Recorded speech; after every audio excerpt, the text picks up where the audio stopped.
Good evening and welcome to Encore with Zoe Ryan, as always bringing you the latest happenings in the arts, culture and entertainment spheres across the Midlands. On tonight's show, an Awfully author discusses being shortlisted in a prestigious international writing competition. Two Westmeath-based authors, or actors, I do apologise, team up to create Theatre Gold. History is being made, or more accurately recreated, in Tullamore, and we'll be having a live in-studio lino printing demonstration from a Laois artist. I can't say with complete certainty, I'll need to verify, but I would be fairly confident that that last one will be a first for the station. That's all to come in the next hour, but first, the Librero Prize looks to give emerging writers who don't have an agent a start in the business, with the winner receiving a massive £50,000 publishing deal with Hackett. This year, out of 2,000 submissions, 6 authors were shortlisted, including Rahan's Mary Minnock. Mary, you are very welcome onto Encore. Thank you very much, Zoe. I'm delighted to be here. Now, before we get on to talking about Librero, let's focus on what got you here today. Tell me about Love Lost, your self-published novel that made that shortlist. Okay, so I wrote Love Lost a few years ago, and it covers different types of love lost. In fact, there are 3 different types of love lost in the book. First of all, there's a couple, Dennis and Mag, who are estranged, separated, bitterly separated for the last 10 years, haven't really been speaking. And when their only beloved daughter, Ciara, is killed in a car accident, they suspect there's something amiss, and they start to investigate, and they're obliged to come together to find out what happened. So it's dealing with that loss of their daughter. The second kind of love that is lost in the thing is the love between them. Yes. As we see, because there's a dual timeline in the book. So we have the present day investigation, and we also have the past, where we see from the moment, it's like a backwards love story. It's from the moment they meet and fall in love until we see how their love has diminished and faded over time because of the differences between them. Right. And then there's a third type of love lost in it. But I think I won't mention what that is because it would be a spoiler. I think people might, you'll find out when you read it. And it's a fabulous book illustration-wise. I'm looking at the cover of it here. And you explained to me before we went on air that your own daughter actually did the illustration for this book. She did. She's not a professional artist, but she has a lot of artistic tendencies, has always loved art, and does use art in a more indirect way, as in her job as a kind of an art club in a refuge where she works. Yes. But so I'm really delighted. It makes it all the more special for me that she has done the covers. And that's one of the wonderful things about self-publishing, is you can do it exactly your own way. That was something I wanted to ask you about, why you decided to go down the self-publishing route as opposed to going with a publisher from the offset. Well, you make it sound like as if I had a choice. Okay, getting published is it's like getting a camel through the eye of a needle at the moment. It's so hard. And is I that did because try, it's so competitive, or what's the reason? It's the numbers, So I would say... and that actually is what the Librero Prize is trying to do, is overcome. There is what people in the business call the slush pile, which is when people make a submission to a publisher or a literary agent, and there are just so many. They receive, your average literary agent receives about 3,500 submissions every year. Okay, so cutting through that noise is the problem. Absolutely. Yeah. And being totally honest, most of them are not publishable. But how do you find the ones that are? And that is so, so difficult. And it's become even a bigger task. So now Librero has felt that the current system is not serving either the industry or the writers. Yeah. And they want to produce a system that allows let's say, the cream to rise to the top and identify them. And they're using readers to do that. And that's what makes the Librero Prize distinctly different from any others. It's reader-led. So they asked readers to go on. There were about 2,000 entries, and they asked readers to come along and write their appreciation of the opening chapters, 3 or 4 opening chapters of each novel. So then they chose based on readers' appreciation. Okay, right. So it wasn't just judge-based. They actually got the public's opinion on it.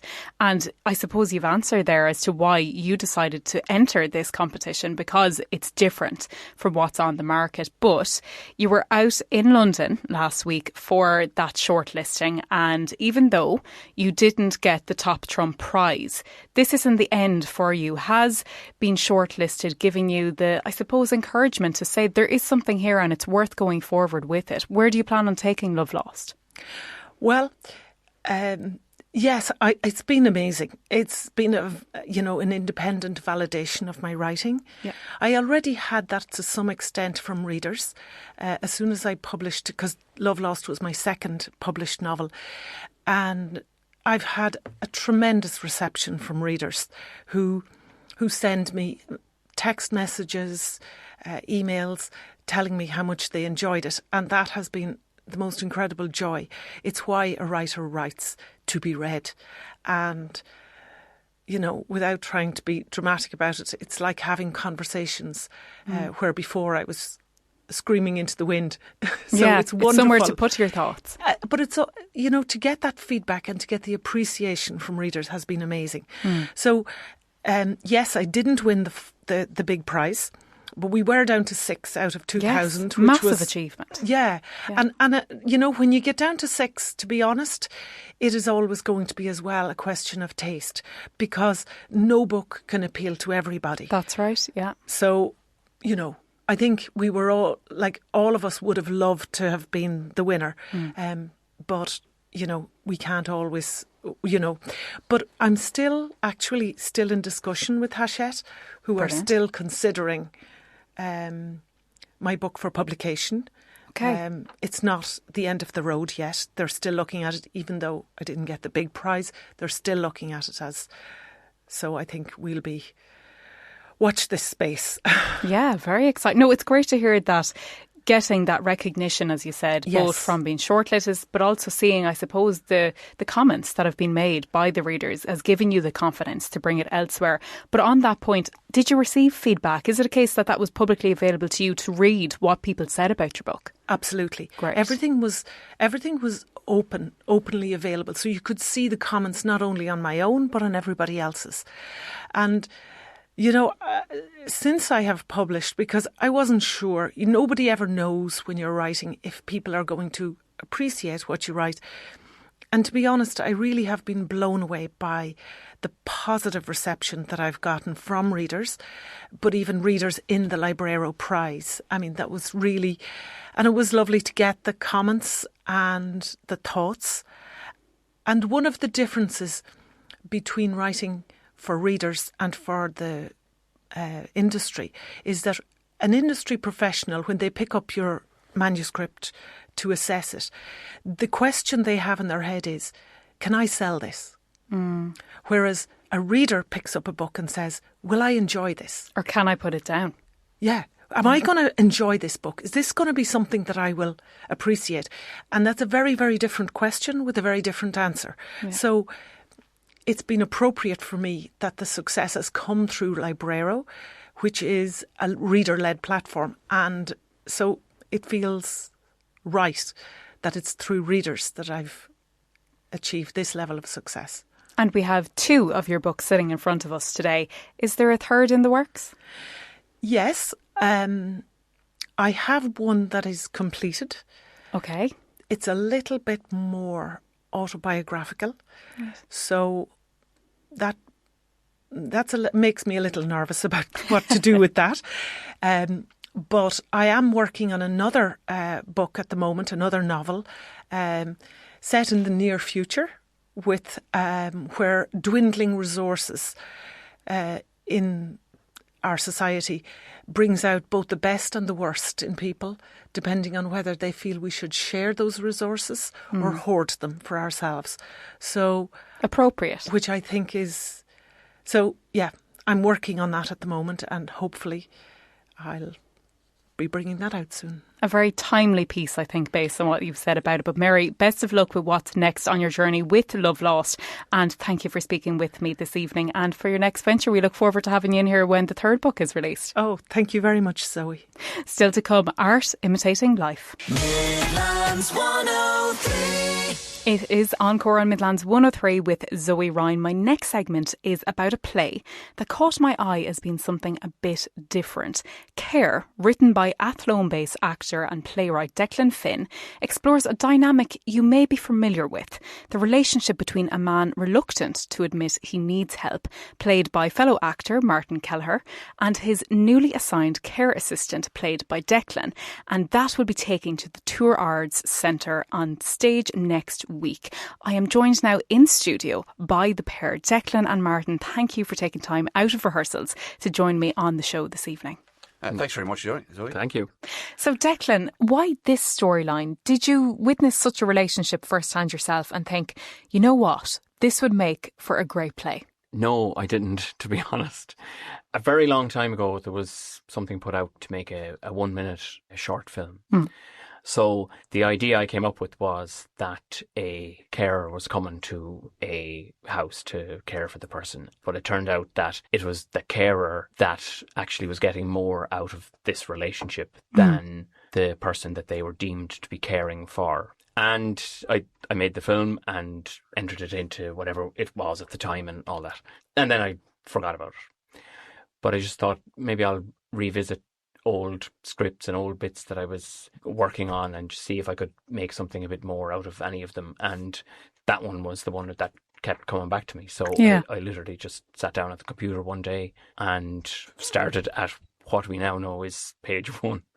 And that's it. I just thought I need to flesh this out a bit more to see what it could become. Would it become a sort of a 10-minute thing? Would it become a 30-minute thing? Would it be a radio play? Would it be a stage play?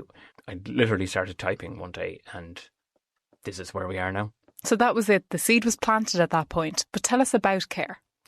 So Care is about a gentleman who's had a mild stroke and he's reluctantly really in receipt of some home care hours. And that's the part played by Martin. And then I play the part of Ray, the carer. And the idea really is that the audience spend the hour that they spend together. They spend the hour with them. So it's kind of 60 minutes, 65 minutes straight through, no interval.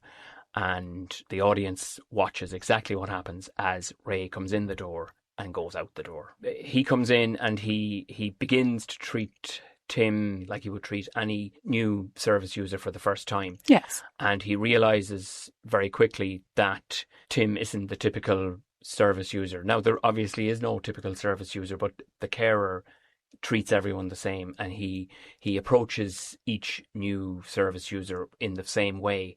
And he realises that that's not a good idea because everybody is different. And it takes Tim to bring that out in him. So I would like to think and I would like to hope that the audience will see that, you know, both of them get something from the relationship that has started to develop on this day. So you're the carer and then Martin, you're the character who... Yes. I suppose very stereotypical. We say that doctors make the worst patients. Yeah. This is a retired doctor who's now, I suppose, grappling with the fact that he does need a bit of care. So how is it that you get into the headspace to be that character? Well, I suppose a character like Tim is what I suppose in theatre circles would be called an everyman. So it's somebody that everybody should be able to relate to. It shouldn't be very, very specific about just that one person. It's about everybody who is going to find them in these situations. So once something like that is universal, it's easy enough to kind of at least find the character from the outside. But I think finding the character from the inside, the question really is, where is Tim? And kind of where is he in life? And the script very slowly reveals kind of where he is, where his head is at.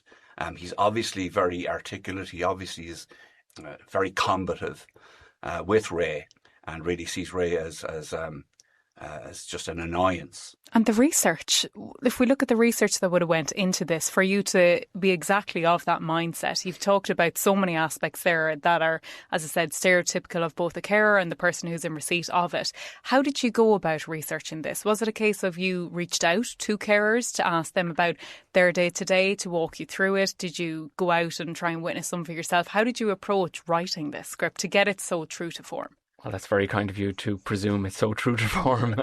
Well, from my own experience of carers, from what I've seen with relatives of mine, exactly what you're describing and what you're describing as well, Martin, about how it goes in reality. This is very much one of those things where the stereotypical of, well, this is how we see it playing out. But in reality, how does it actually play out? And you do have those dynamics. It's not always a case of someone very gladly welcomes the person in the door. That's the hope. And that is what it is in a lot of cases. But it's not every case. Yeah. And I think you have perfectly captured that. So I just wonder how it is that you found that, how you figured that.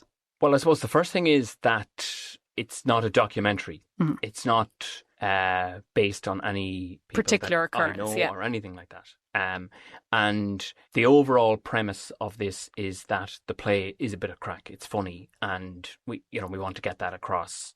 But yes, I did talk to people. There's a few kind of set pieces throughout the 65 minutes that I wanted to make sure were as credible as possible. The idea is it's set in a care setting, but it's about these two humans interacting and how they bring each other along and how they bring different things out in each other. Tim accepting of Ray's help and Ray accepting that his style of help isn't suitable for all. It's not a one size fits all, and that's, I think, what Ray learns throughout their first hour together. Neither of you are strangers to the stage, but is this the first time that you have been performing together, or have you over the years worked together before? We have about, I think it's 12 or 13 years ago. Now, of course, it was all pre-children and pre-all of that kind of stuff as well. So we had a lot more time on our hands. We could give a lot more to what we were doing at the time. But again, we really worked well together. And I suppose that chemistry came back very quickly in the rehearsal room for this particular, even though it was 11 or 12 years ago, and a lot has gone on in our lives in the 12 years. But I suppose at the heart of not at the heart of the play, but at the heart of the rehearsals was a proper friendship where we could work well together. We could speak our minds with regard to how we might play a particular scene or a particular, as I said earlier, a set piece or a particular sequence. And I definitely needed to get a third eye to direct it, and Owen is a very good friend of mine, and I knew that he would see it in the right way as well, And from a casting perspective, did you write it with yourself and Martin in mind as the characters who would play it out, or was that something that came after? That came after. Purely egotistically, I saw myself playing Ray. Really where this came from is that I wrote it and I showed it to my dear wife, Lisa Ann, and that was a pivotal moment. It was, because if she didn't like it or she didn't laugh, that was the end of it. So she was the first person outside of my head to even have any idea that I had even done this. The biggest reaction has been fair play to you for even doing it in the first place. And I want to ask about the Stage Door Productions. They're a new theatre group in Athlone. Are either of you involved with that, or are they a completely separate entity that you've got to kind of carry the show? No, so Stage Door Productions, I suppose, is the production company that I set up to Yes, I had wondered play. that. Yeah. This play was no good on the computer at home in my house. And this is where we are now with a week to go for it to be performed in Tourard. So, let's see what happens. And hopefully it is the first of a good few from Stage Door Productions. And Martin, what is it that you're working on yourself then once Care has finished up? Where do you see yourself going on to? Is there another project in the works? Well, I've had to kind of peel back my acting for a while to look after my mother. So I work in the post office. I work evening shifts, which actually makes it easier during the day to rehearse because the lads are school teachers. That's why I was able to accept the part. Yeah. Because I wouldn't have been able to do evening rehearsals with my work. And funnily enough, I'm doing a short film as well this year, which I can't talk an awful lot about because I'm constrained to talk about it. But I just happen to be involved in something else now this year on top. So I'm delighted to be doing this because I did miss it. I can imagine. Yeah, I think the last thing I did actually was when I came back up from Cork, that's where I'm originally from, when my mum passed. And I did a couple of plays with the Little Theatre again. So just to keep my hand in. But again, this is the first thing that I've done now in 2 years now since. So I did miss it. And as far as we were even talking about this in the car on the way here, what next? Look, I'll do whatever I can, given that, I can't just quit my job. So exactly. I don't love deck that much. So give us those all-important dates and details again. Where and when can people see Care? So it's on in Tourard Arts Centre in Moat on Thursday the 28th and Friday the 29th of May at 8 p.m, 60 minutes straight through, no interval. The 5 or 6 people that have read it so far think it's good and have laughed intermittently throughout. So we'll see how a general audience, and it actually performing it will bring a whole new dynamic to the play as well, so we're in a dry rehearsal room at the moment, and we're trying to figure out that that line could be funny if we put the pause there and all that. It's very technical, whereas an audience is going to throw all of that out the window because they'll decide that it's funny or not, or the story is worth staying till the end for, and things like that. Or even more awkwardly, when they laugh the next day at completely different parts and stay silent. For the and you go, I don't know how to roar take that. So this really is a good test for you to put it in front of that live audience. Like every play or every piece of art or poetry or everything, it's the audience, it's the publishing of it is the key.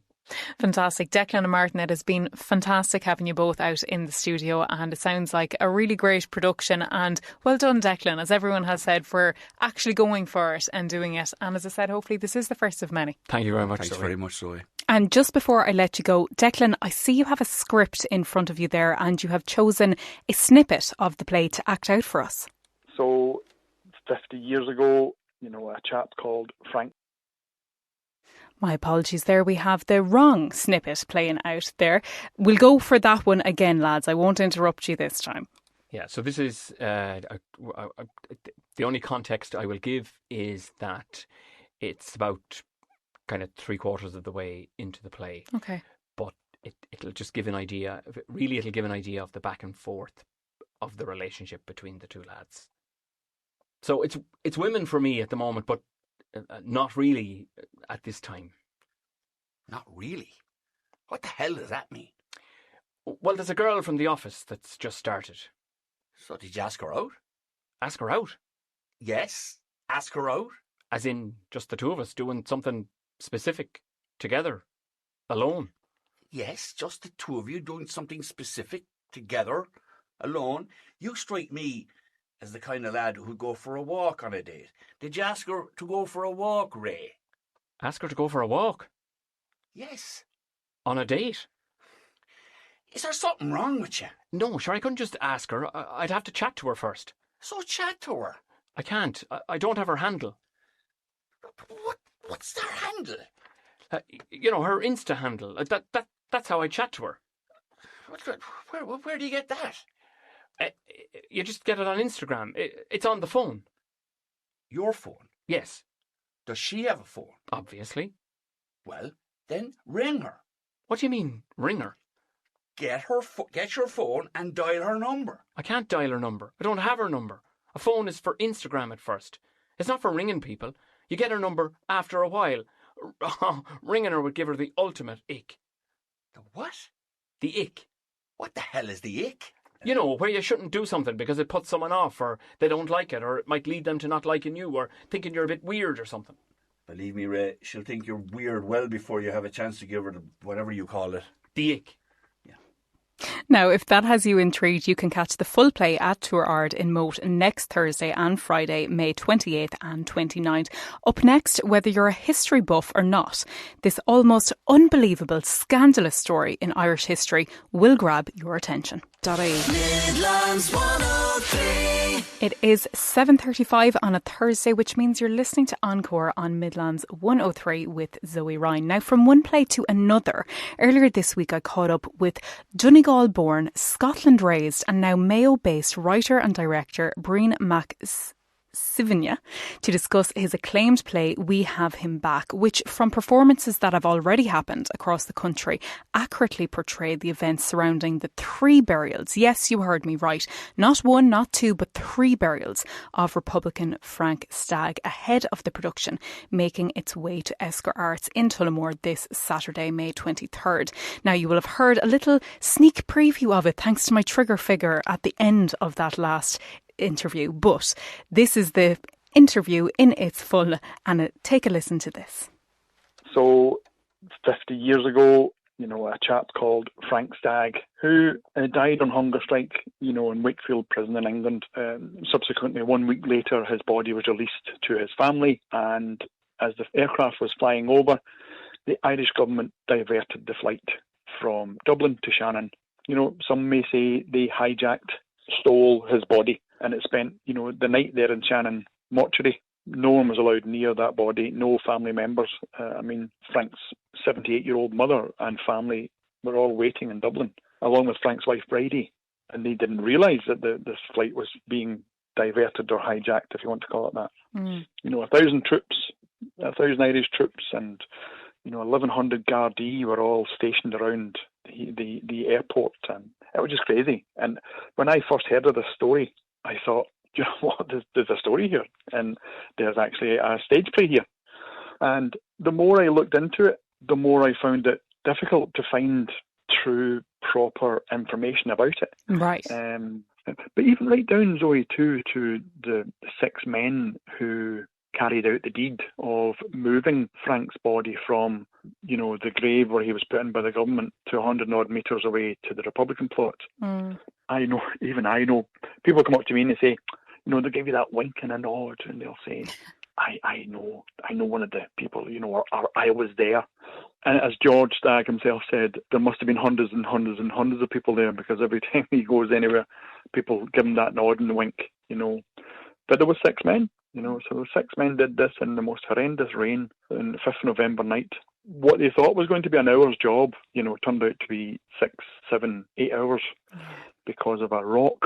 Oh, God. They came across a rock because they dug down. Basically, George had bought not only the plot where the government had buried him, but he bought the plot next to it. So they dug down and across underneath the concrete that had been poured on. So it was quite mad what was done.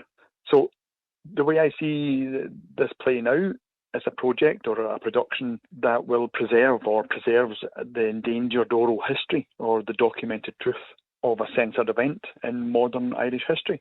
This play has an educational value. And the really nice thing, I think, Zoe, this play has a reconciliation value from silence to stage, if you want to call it that. One of the main things I did, Zoe, was as soon as I did draft 1, I approached the Stagg family, showing them the draft, and they were very, very happy with it. Some changes to be done, some things to be added, some things to be removed. And that's why I say that this living memory should be written down. And the vast majority of the verbal within it is factual. It's not all doom and gloom, and there's actually a touch of comedy and stuff in it at the same time, which I think when someone goes to be entertained of an evening in Esker Arts, Tullamore, you have to have a flow. Life isn't all doom and gloom. Life isn't all happy, but there has to be this flow of, ebb and flow of emotion. And you will really get that with this production. Everything that you said there is so interesting that it's no surprise to me that you were drawn to this story and why you felt compelled to actually write up this play. Everything from the fact it was so hard to get information on it in the first place, the fact that a lot of documents or statements went missing, or that, different variations of them have been brought up over the years. So as I said, it's no surprise that this story intrigued you and compelled you to write this play. But you mentioned something there that's really important, and it's that when you drafted up the first edition of it, you actually went to the people who were involved, I suppose, to say, are you happy with this? Are you happy for this to go out? Because that's not something that's always done. But yet it's so important to do that, to get the seal of approval from those involved. As you said, maybe not people who were there physically at the time, but the remaining family. Absolutely. It's every single member of the family. Even, people talk, it's politics or it's this or it's that. The family had nothing to do with politics. Most of them were Labour. To me, if you take the politics away for a second, this production is about family. I wouldn't have done this. This production wouldn't have happened without the Stagg family and without their blessing. Yeah, it was important to you that you got that seal of approval. Absolutely. Draft 7, but we got it after draft 7, yeah. Wow. Okay, so this wasn't something that you put pen to paper and just banged it out quickly and done. You're like, that's it, we have it. This was something that you've put time into and that you've taken the care to go back over it and make sure you got it right. So much so now, Zoe, I'm not sure if you've been on stage or you've been in any amateur dramatics or any dramatics, but sometimes you'd be allowed, you'd be permitted by, you'd say to the writer or the director, oh, do you know, this word might fit better. I think our cast have so much patience with me. I cannot change that because that's precisely what was said. Yes. By, say, by Frank's sister or by, So it's very difficult for our actors because they're having to be almost dogmatically. Yeah, this so is how it was rigid said. in the learning. Yeah. Yeah. And then they can now see where I'm coming from because it's a real person. Yes. With a real statement. It's based in fact. Yeah. But you mentioned there that, the storyline, obviously, it's a historical, it's, part of our history, it's political as well. The hunger strikes were obviously a massive part of our history here in Ireland and everything that went along with that, especially around the times of the Troubles. So hunger strike isn't a subject matter that's new to us. And, I suppose it's rare, though, to see it coming back again. I feel like there was a time in the 90s, early 2000s, where there was a lot of films made around, a lot of famous ones as well. But it was unusual for me to see this coming up in the catalogue in Esker Arts because I'm like, that's not something you see too much of anymore. But as you said, that's the subject matter. But it's based around the family. That's why someone would come and how it could resonate in today's world, that we mightn't see the hunger strikes anymore, but we can resonate and relate to that concept of family and that time of a funeral where sometimes we see conflict with families where someone wants one thing done and another person wants another done and that. But you mentioned there's so much more to it than just the storyline. With it being a production, you've got lighting, you've got sound. And we've went a wee bit overboard when it comes to the other 3 actors on stage.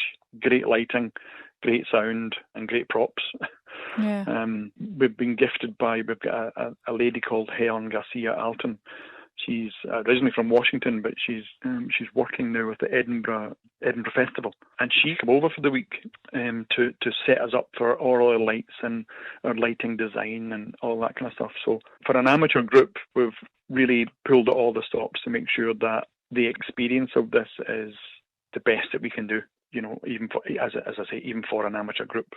We might not be as good as TADS, Tullamore Amateur Dramatic Society. They've just done their run with bookworms. Fair play to them. We'll try and meet their standard in Tullamore.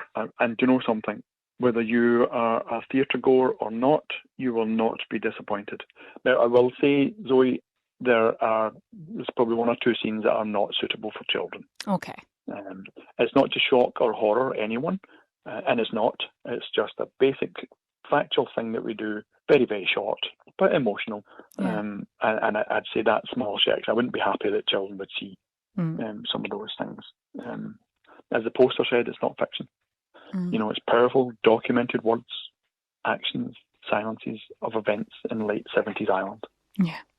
That was writer and director Brian McSivigna talking about his latest play. We have him back ahead of its performance in Esker Arts this Saturday, May 23rd. And as I always say, there are just some stories that they're so wild that they can only be true. The imagination couldn't have come up with them. And that story of Frank Stagg is a perfect example of that. Now stay with us for a change of pace.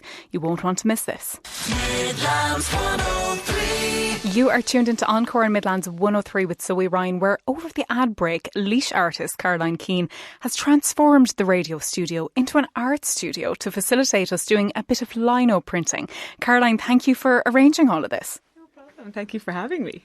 Now, you might be wondering what all this is in aid of, and the answer is I was inspired by the fact that Caroline has a lino printing and etching workshop coming up in Laois. Caroline, tell me about those workshops. So those workshops are for the Bealtaine Festival, which our lovely libraries of the Midlands organise.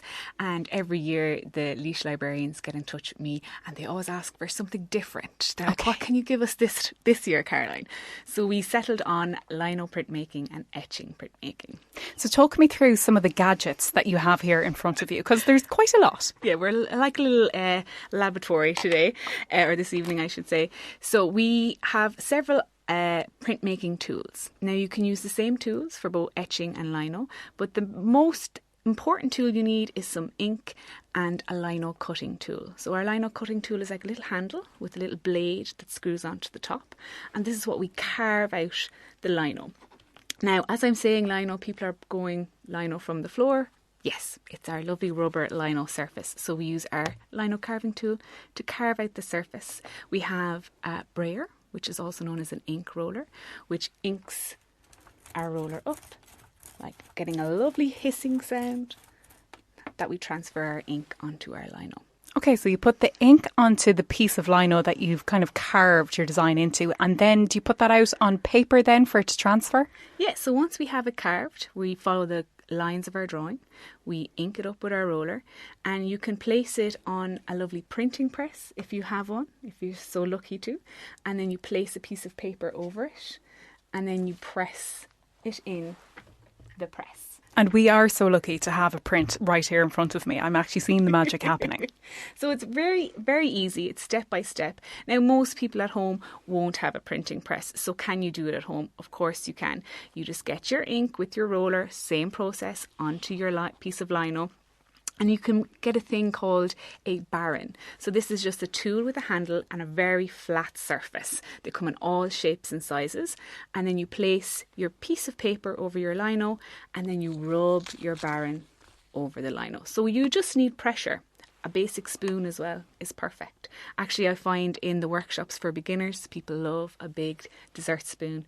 Once you have pressure, that's it. You can create your own lino. I was thinking something along the lines of maybe getting a really heavy book and placing it on top of it, but you need to kind of have that motion first instead of just weight. You need to kind of have pressure too. Yeah, and it's about even motion. So with the press, you're giving a lot of pressure and it's distributing evenly. With a spoon or a barron, you're able to control the pressure. If we were just to place a book down on it, we might actually just disrupt the ink and spread out over the sides. So those are the workshops that you have coming up. Tell us where they're happening. So the lino printing is happening in Portarlington, and then the etching one is happening in Mount Rath. What dates are those? They are the last week of May, on the same day on Friday. Okay, so busy day for you, running from Portarlington to Mount Rath. Yes, all across Laois.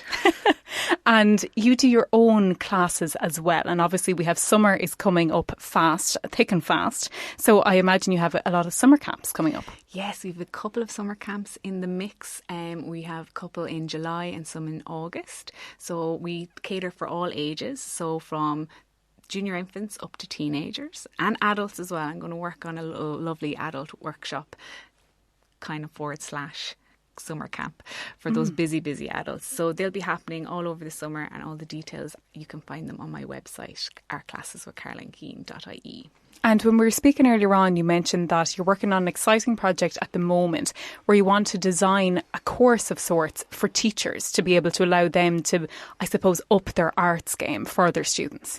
Yes, so I have had great experiences working with wonderful teachers all across Ireland, and I did my master's because of those wonderful experiences in Marino with Anne alongside Trinity for visual arts in primary school. So it was looking really at how visual arts are catered for in primary schools from an artist point of view, and the quality and the quantity. So myself and another very talented artist, Lisa Manton from Colour & Co in Cashel, got talking one day.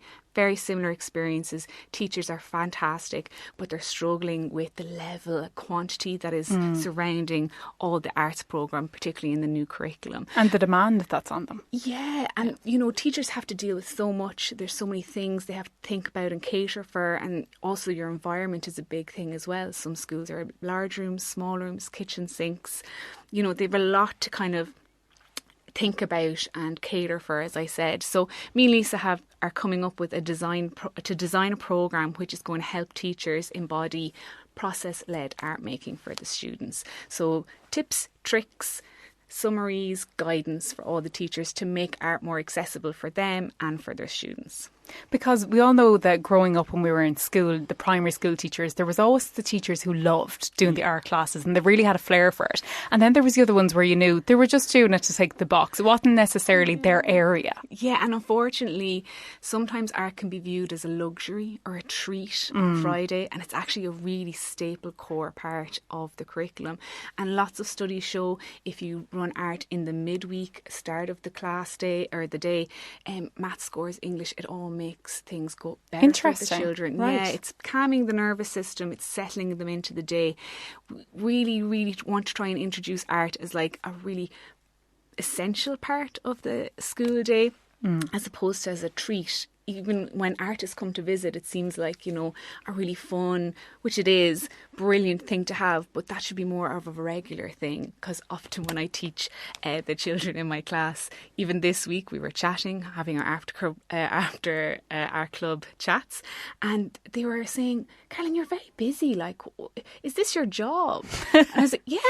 Is this a viable this job? This is a job, you know, being an artist is a job, and the more you see things, the more you can be things, but it also more contact and more engagement with the arts is just crucial for children and adults as well. And it is fantastic that you can actually say that I am an artist and this is my full-time job, because so many artists, whether it's different disciplines, they can't find enough work for it to be their full-time gig. So it's great that you have found that through teaching, I suppose. Yeah, and honestly, like, I really fell into this. I was really lucky after I came out of college. I won a residency in the art house in Laois, and that just brought me loads of connections, like working with the libraries, working with the Dunamaze Art Centre. Those entities are essential for people because it helps the artists connect with the community, but also let me build a career, because it's very hard to make art if you don't make money at the same time. So it also helps you learn many different new things about your community, see different places. And I'm so blessed. Shout out to all my wonderful students.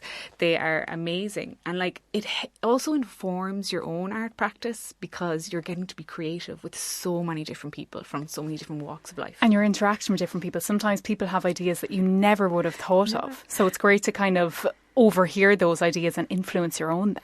Yeah, and it's so exciting because it means that, like, I get so many different perspectives. Being an artist sometimes can be very solitary. You're on your own. It can be very inward. So just to be creative with so many people is just wonderful. It's such a blessing. And actually, a wonderful piece of news I got today was a old student of mine rang me. He had been coming to my classes before COVID, and he just wanted to ring me to invite me to his own exhibition. He'd continued his art journey since, I think, 2022. He got a flair for watercolours, and he rang me to invite me to the watercolour exhibition. It's in Bloom HQ on June 11th, everyone, so go support the local artists. But it's wonderful to see that then, you know, you get to open up a whole world to people. Brilliant. And Caroline, tell me, if people want to find out more about yourself and any of the upcoming workshops that you have, whether it's with other organisations or your own, where can they find out those details? So on my Instagram at Art Classes with Caroline, and on my website Art Classes with Caroline Keane. All the Bealtaine information can also be found on Laois Libraries, and all the fabulous arts happening in Laois at dunamazeartstheatre.ie. Great. Caroline, thank you so much. And thank you for bringing all this in. And we didn't get to talk about it as well. Caroline brought me a fabulous gift that I will go into more detail on next week on the show. I'm awash with gifts tonight. I've gotten this lovely piece from Caroline. I've gotten a book from Mary. And Mary's book can be bought on book.ie, Amazon, Robbins and Tullamore Books in Tullamore as well. So that's it for me tonight. You know the drill. I'll be back in this seat at the same time next week. But keeping you entertained for the next few hours is country music guru Joe Cooney. That's all for me to say tonight, other than thank you so much to all my guests for showcasing their various talents, and to you for listening. Until next week, good night.